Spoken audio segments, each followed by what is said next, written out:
κοντά τον Ντακώστα για να πάρει την μπάλα. Αποφεύγει τον Τζαβέλα, φάουλ και εκτελεί γρήγορα ο Ντακώστα. Ξαναπαίρνει την μπάλα από τον Πουλόπουλο.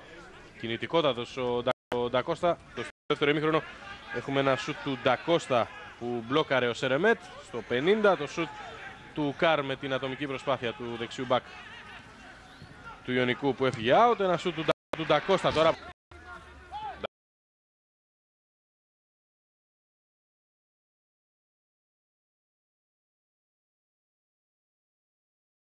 Βγαίνει ο Σερεμέτ, να δούμε ποιος θα προλάβει. Ο Κολέτ. Ντακώστα εκτελεί. Εδώ ξανά, χαμηλά εκτελεσμένο, έξυπνο ώστε να βρει κάτι.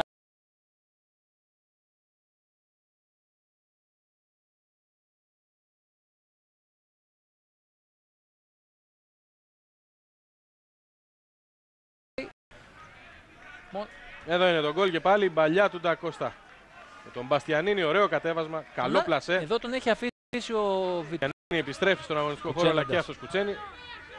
Ντακώστα, ο Νουάτσι. Περνάει για τον Ντακώστα. Η παλιά του Ντακώστα είναι για τον Κολέτσι. Έτσι και περνάει ευκαιρία. Και ανοίγει στον Ντακώστα.